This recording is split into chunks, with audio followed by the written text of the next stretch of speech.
Can you believe that even after being captured, shackled, and stripped of their freedom, enslaved Africans were still made to smile for portraits meant to sell them like commodities? After leaving the Seriki Barracoon, I found myself entering the enslavement gallery.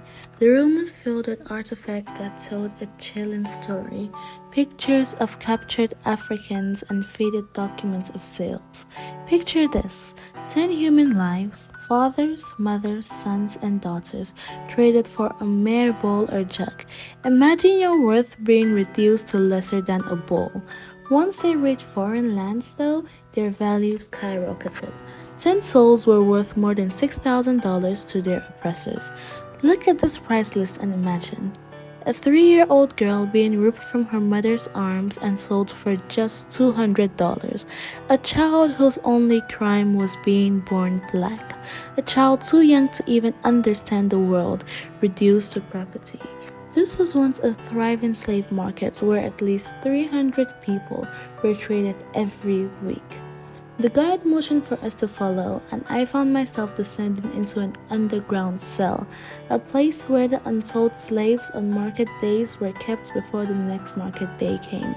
It was a ditch, dug straight into the earth, deep, damp, and dark.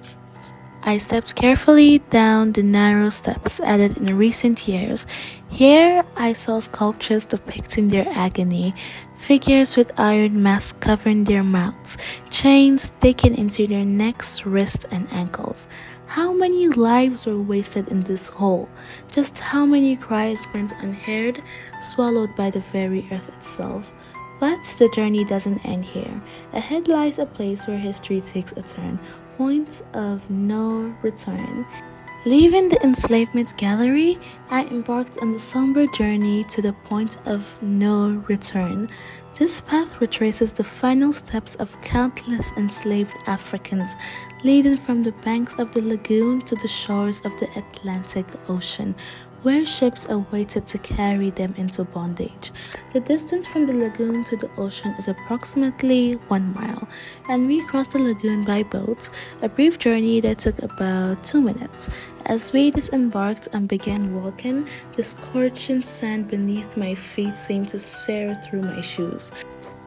I tried to imagine the agony of those who walked this path centuries ago.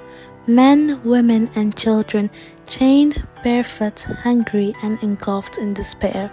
Despite the protective barrier of my footwear and the absence of chains, I found the journey quite arduous.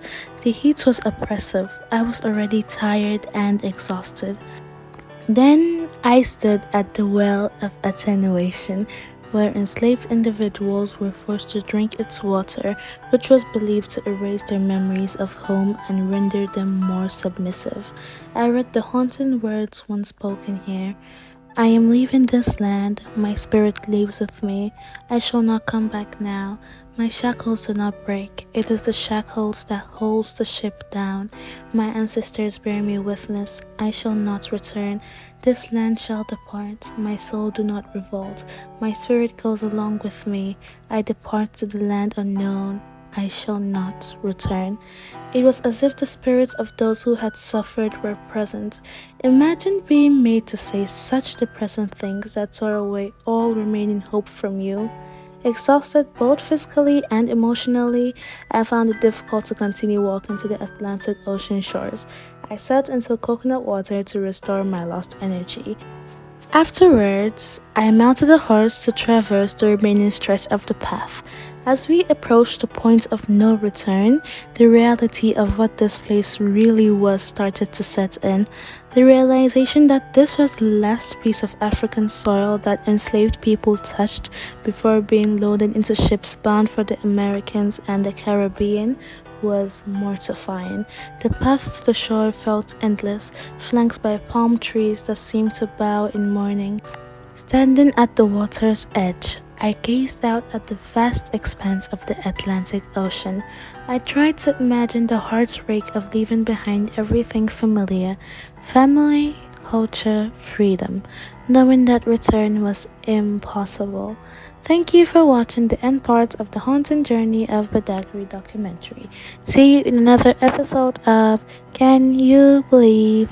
Bye!